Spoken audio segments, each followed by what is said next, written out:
पुराने वक्तों की बात है। पहाड़ों के बीचों बीच एक छोटा सा गांव था, जहां मिट्टी की खुशबू और सादगी हर सांस में बसी हुई थी। उसी गांव के एक कच्चे से घर में एक आदमी अपनी बीवी के साथ रहता था।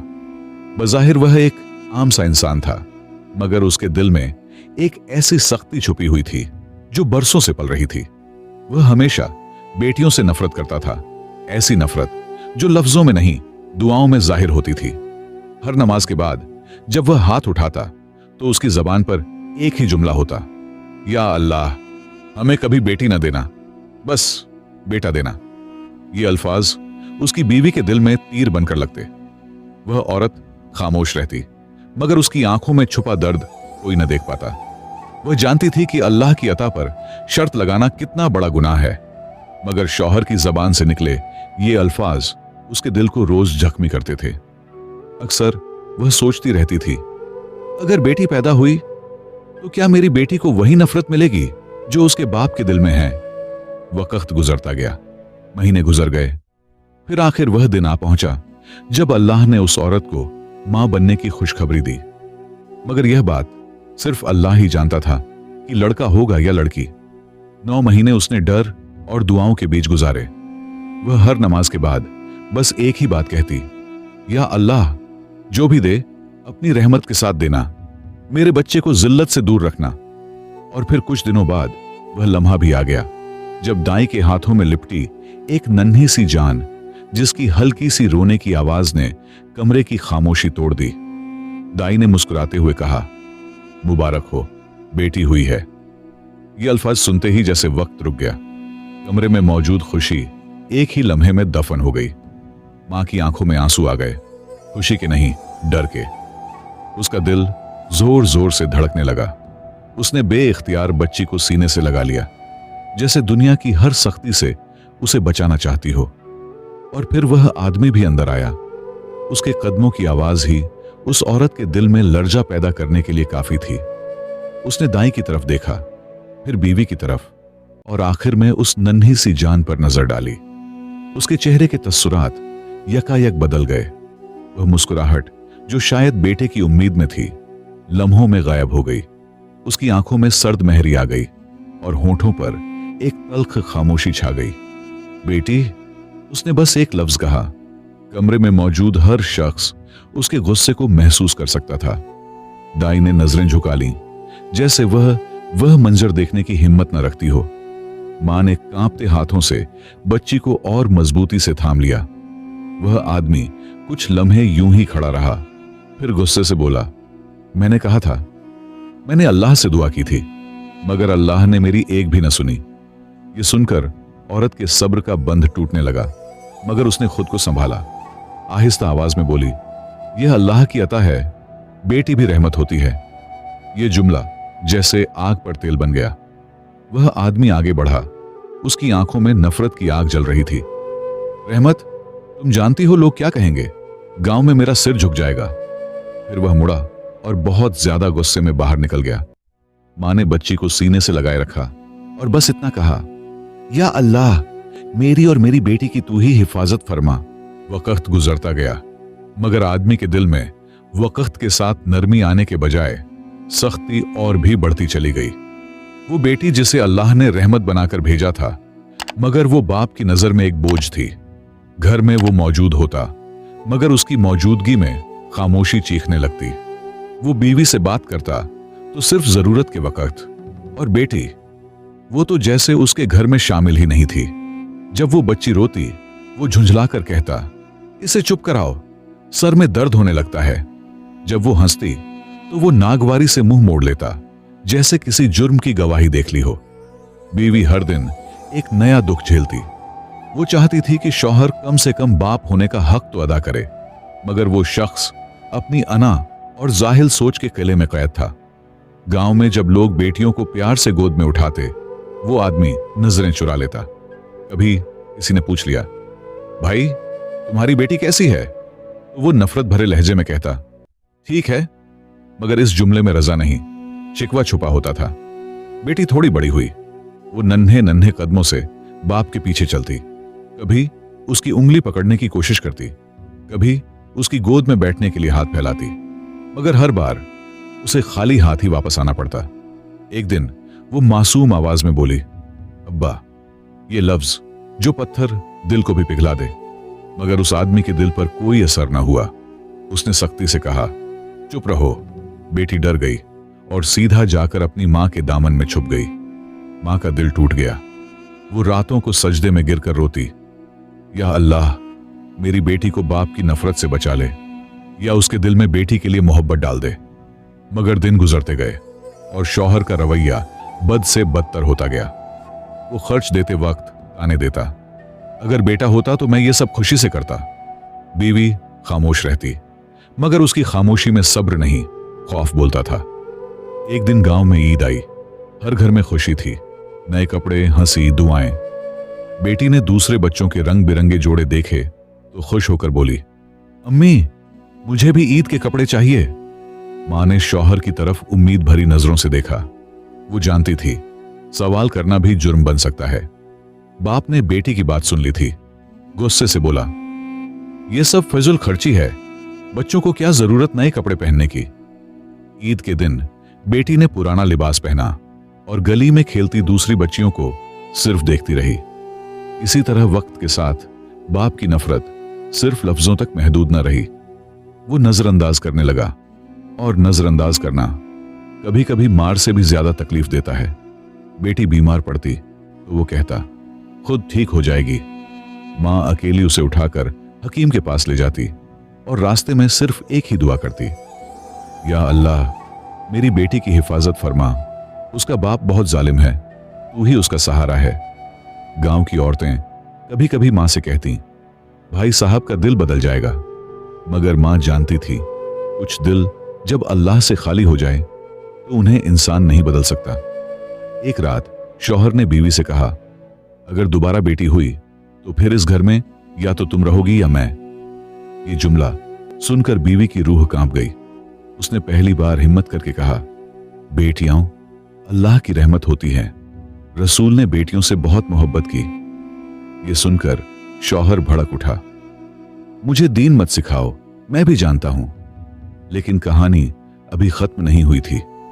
असल इम्तिहान तो अभी आना बाकी था। वक्त एक जगह रुकता नहीं, वही वक्त जो जख्मों पर मरहम भी रखता है और कभी कभी जख्मों को और भी गहरा कर देता है। पहली बेटी के बाद चंद साल गुजर गए। मां के दिल में एक अजीब सा खौफ और उम्मीद दोनों साथ साथ पल रहे थे।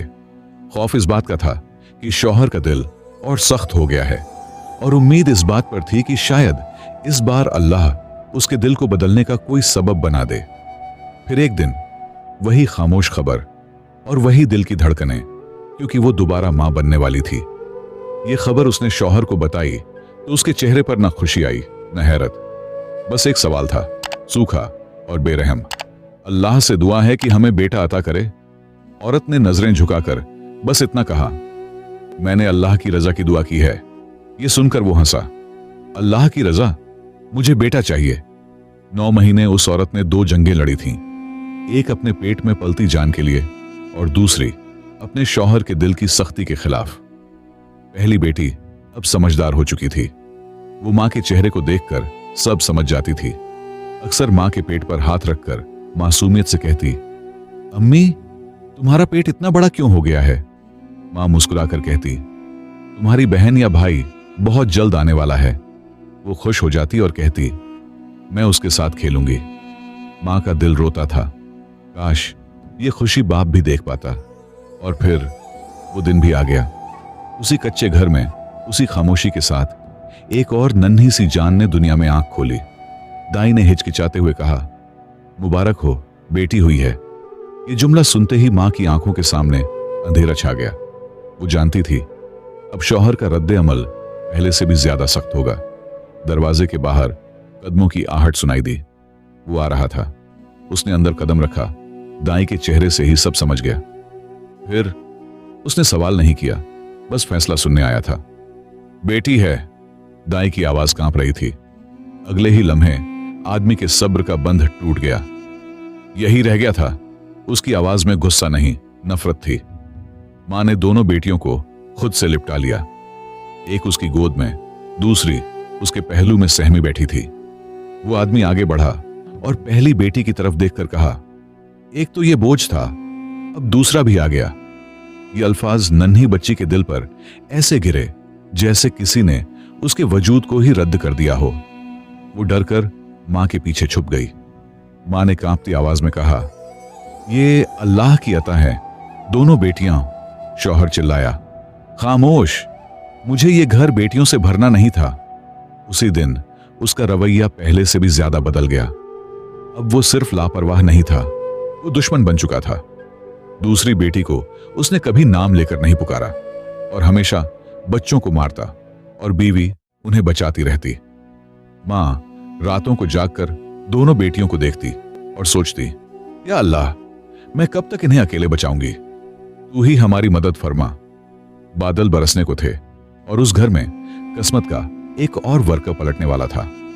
दूसरी बेटी की पैदाइश के बाद वो घर खुशियों का नहीं, खामोशियों का मस्कन बन चुका था। शौहर का चेहरा हर दिन और सख्त और लहजा और बेरहम होता जा रहा था। मगर फिर वक्त ने एक बार फिर मां के लिए इम्तिहान लिख दिया। वो तीसरी बार उम्मीद से थी। ये खबर उसने इस बार कांपते दिल के साथ सुनाई। शौहर ने सुना तो उसकी आंखों में एक चमक आई, ऐसी चमक जो पिछली 2 खबरों पर कभी नहीं आई थी। उसने कहा, इस बार बेटा होगा। उसने अल्लाह पर नहीं, अपनी जिद पर यकीन किया। 9 महीने उस घर में एक अजीब तब्दीली आई। शौहर जो पहले बेपरवाह था, अब मां के लिए कभी कभी दवा भी ले आता, कभी पानी का गिलास रख देता। बेटियां ये सब हैरत से देखती। वो समझ नहीं पाती कि क्या ये वही अब्बा हैं जो कभी मां की तरफ देखना भी गवारा नहीं करते थे। मां ये सब देखकर खुश नहीं हो रही थी, वो डर रही थी। वो जानती थी अगर बेटा न हुआ तो इस बार अल्लाह के फैसले पर यह शख्स किसी भी हद तक जा सकता है। और फिर वो दिन आ गया। घर के दूसरे कमरे में दोनों बेटियां दुआएं कर रही थीं, या अल्लाह, इस बार हमें भाई दे। अगर फिर बहन हुई तो बाबा बहुत खफा होंगे। बाहर बेचैनी से टहलते कदम। इतने में दाई की आवाज आई। दोनों बहनें आवाज सुनकर खुशी से कांप गईं। इतने में शौहर भी अंदर आया। दाई ने कहा, मुबारक हो, बेटा हुआ है। ये सुनते ही जैसे उस आदमी की दुनिया बदल गई। उसने जोर से कहा, अल्हम्दुलिल्लाह। ऐसा अल्हम्दुलिल्लाह जो उसने बेटियों की पैदाइश पर कभी नहीं कहा था। बेटियां खुश थीं कि शायद अब बाबा हमसे भी अच्छा बर्ताव करेंगे, लेकिन ऐसा नहीं हुआ। आदमी सिर्फ बेटे से मोहब्बत करता था, बेटियों की तरफ देखता भी नहीं था। वक्त के साथ बेटा भी बाप जैसा बन गया। बेटे का नाम यूसुफ था। यूसुफ बहनों को अपनी बहनें मानता ही नहीं था और छोटी बातों पर उन्हें गालियां देता। चंद ही महीने गुजरे थे कि उस घर की इकलौती ढाल, वो मां जो बेटियों के लिए साया थी, खामोशी से कमजोर होने लगी। पहले थकान, फिर दर्द और फिर एक ऐसी बीमारी जिसने उसके जिस्म के साथ उसकी आवाज भी छीन ली। वो बिस्तर पर लेटी रहती और उसकी आंखें हर वक्त छोटी बेटी को ढूंढती। वो कमजोर आवाज में कहती, इधर आजा बेटा, और छोटी बेटी उसके सीने से लग जाती। बाप और बेटा उसी घर में थे, मगर मां की बीमारी उनके दिलों में कोई नरमी न ला सकी। बाप कहता, औरत है, बर्दाश्त कर लेगी। और बेटा, वो तो बाप के साए में जुल्म सीख चुका था। और फिर वो दिन आ गया जिससे वो डरती थी। एक खामोश सुबह फज्र की अजान के बाद मां ने आखिरी सांस ली। मां की वफात के बाद बेटा कुछ दिन उदास रहा, लेकिन फिर अपने कामों में मशगूल हो गया। फिर सालों बाद बाप बूढ़ा हो गया। तब उसके जहन में ख्याल आया कि अब बेटे की शादी करूं।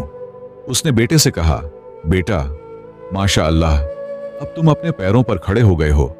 अब मैं चाहता हूं कि तुम्हारी खुशी देखूं। बेटा मुस्कुराया और बोला, अगर तुम किसी की शादी करना चाहते हो तो किचन में जो खड़ी है उसकी कर दो। उसकी उम्र की लड़कियों के तो 3-3 बच्चे हैं और ये अब भी खुद को छोटी समझती है। बाप ने कहा, बिल्कुल, ये जितनी जल्दी रुखसत हो जाए उतना अच्छा होगा। किचन में खड़ी बेटी ये बातें सुनकर रो रही थी। उसने बहुत कुछ बर्दाश्त किया था, लेकिन ये बातें सुनकर उसका दिल टूट गया था। फिर बाप ने कहा, गांव में एक किसान ने अपने बेटे के लिए मुझसे इसका हाथ मांगा था। अगर तुम खुश हो तो मैं बात आगे बढ़ा दूं। बेटा मुस्कुराया और बोला, कौन? वो बकरियां पालने वाला? उसे तो मैं बचपन में हमेशा मारता था और गालियां देता था। इस बात पर दोनों हंसे और बोले, ये तो अच्छा जोड़ा है, ये उसी के काबिल है। उन्होंने बेटी से इतना भी नहीं पूछा कि क्या वो उस लड़के से शादी करना चाहती है या नहीं। दूसरे दिन यूसुफ ने बहन से कहा, आज कहीं नहीं जाओगी, आज तुम्हारा रिश्ता आने वाला है। जब रिश्ता मांगने वे आए तो बाप ने रिश्ता कबूल कर लिया। लड़के का नाम नासिर था और उसके बाप का नाम अली। रिश्ता कबूल होने के बाद अली ने कहा, हम आपके बहुत शुक्रगुजार हैं कि आपने हमें अपनी इतनी खूबसूरत बेटी दी। दूसरे दिन बहुत सादगी से निकाह हुआ और बेटी रुखसत हो गई और अली के घर आ गई। चलते वक्त बाप ने सिर्फ इतना कहा, तुम्हारा असली घर अब वही है, और शफकत का हाथ तक उसके सिर पर नहीं रखा। लेकिन बेटी की किस्मत में कुछ और लिखा था। सब लोग एक जैसे नहीं होते। अली और नासिर का खानदान बहुत गरीब था, लेकिन बहुत अच्छा खानदान था। नेक दिल लोग थे और लोग हमेशा उनकी अच्छाई बयान करते थे। नासिर बहुत अच्छा और मोहब्बत करने वाला शौहर था और अली अपनी बेटी की तरह उसे प्यार करता था। एक दिन अली ने कहा, बेटी, क्या तुम्हारी कोई ऐसी ख्वाहिश है जिसे मैं पूरा कर सकूं? बेटी हैरान थी कि ये कितने मेहरबान लोग हैं। बेटी ने कहा, नहीं बाबा, मेरी कोई ख्वाहिश नहीं, बस अल्लाह आपको लंबी जिंदगी दे। दूसरी तरफ बाप अपनी बेटी को रुखसत करने के बाद बहुत खुशी से जिंदगी गुजार रहा था। वो बेटे के साथ बैठा चाय पी रहा था। फिर बेटे से कहा, यूसुफ बेटा, अब मैं कमजोर हो गया हूं, मैं चाहता हूं कि तुम्हारी खुशियां देखूं। यूसुफ हंसते हुए बोला, बाबा, तुम फिक्र ना करो, मैंने अपने लिए लड़की पसंद कर ली है, बस हमें आपकी दुआ चाहिए। बाप थोड़ा हैरान भी हुआ और थोड़ा गमगीन भी, और बस इतना कहा, अगर वो तुम्हें खुश रख सके तो ठीक है। शादी की तैयारियां शुरू हो गईं। बहुत धूमधाम से शादी हुई, लेकिन बेटी को शादी में नहीं बुलाया गया। यह सुनकर वो बहुत गमगीन हुई। किसी ने सच कहा है, जो करोगे वही भरोगे। अब वो वक्त आ गया था। शादी के कुछ दिन बाद एक दिन बूढ़ा बीमार हो गया और रात को बहुत कांप रहा था। दूसरे कमरे से बहू चिल्लाते हुए बोली, ये बूढ़ा हमेशा बीमार रहता है, इसकी वजह से हमारी नींद खराब होती है। इस घर में रहना अब मुश्किल हो रहा है। बूढ़ा सब बातें सुन रहा था और हर बात उसके दिल पर पत्थर की तरह लग रही थी। फिर एक दिन सब बैठे थे। इतने में यूसुफ ने कहा, कल हम घूमने जाएंगे। इतने में बीवी ने कहा, अगर ये बूढ़ा हमारे साथ जाएगा तो मैं नहीं जाऊंगी। बूढ़ा बाप, जिसने अपने बेटे के लिए सब कुछ किया था, बेटा, मैं तुम्हारे बिना नहीं रह सकता। लेकिन यूसुफ ने बाप की बात न मानी और उसे एक वीरान कमरे में छोड़ दिया और खुद बहुत दूर अपने लिए नया घर खरीद लिया। बाप समझ गया कि अब ये मेरी बात नहीं मानेगा। वो उस वीरान कमरे में अकेला वक्त गुजारता था, लेकिन ऐसा लगता था जैसे वो किसी के इंतजार में हो। उसके दिल में सिर्फ यही गम था, मैंने अपनी बेटी के साथ बहुत ज्यादती की है, उसे बहुत दुख दिए हैं, शायद अब मुझे वही सजा मिल रही है। दूसरी तरफ नासिर को शहर में अच्छा काम मिल गया था। वो अपनी बीवी और खानदान के साथ बहुत अच्छी जिंदगी गुजार रहा था। फिर एक दिन बेटी ने फैसला किया कि वो अपने बाप से मिलने जाएगी। जब वो पहुंची और बाप को उस वीरान और ठंडे कमरे में देखा तो हैरानी से बोली, ये मैं क्या देख रही हूं, ऐसा नहीं हो सकता। फिर नरमी से बोली, बाबा जान, मेरी तरफ देखो। जब उसने देखा तो वही चेहरा, वही आंखें। बेटी बिल्कुल सामने खड़ी थी और आंखें आंसुओं से भरी थीं। बाप ने कहा, बेटी, मुझे माफ कर दो, मैंने तुम पर बहुत जुल्म किया। मैं एक बुरा बाप हूं, मैं इसी का हकदार हूं। बेटी ने बाप को गले लगा लिया और कहा, बाबा, आप आज भी मेरे लिए सबसे बड़ा सहारा हैं, मैं आपको यहां अकेला नहीं छोड़ सकती। बेटी अपने बाप को अपने घर ले आई और अपने शौहर के साथ साथ अपने बाप की भी खिदमत करने लगी। बाप के दिल को सुकून तो था, लेकिन आंखों में गहरी पछतावा और शर्म छुपी थी। अब वो समझ गया था कि बेटियां बोझ नहीं होती, बल्कि अल्लाह ताला की तरफ से बहुत बड़ी रहमत होती हैं। बेटी हो या बेटा, दोनों अल्लाह का तोहफा है। उनमें फर्क करना जहालत है। औलाद के बीच फर्क करना जुल्म है। बाप का बेटियों से नफरत करना उनकी शख्सियत को तोड़ देता है। नजरअंदाज करना, सख्ती और बेकदरी ऐसी चोटें हैं जो उम्र भर नहीं भरती। मुझे उम्मीद है कि आपने इस कहानी से जरूर कुछ ना कुछ सीखा होगा। अगर आप ऐसी सब कामोज कहानियां सुनना चाहते हैं तो हमारे चैनल सुनहरी कस्से को सब्सक्राइब करें और घंटी का बटन जरूर दबाएं ताकि हमारी हर नई वीडियो आप तक पहुंचे। वीडियो देखने के लिए बहुत बहुत शुक्रिया।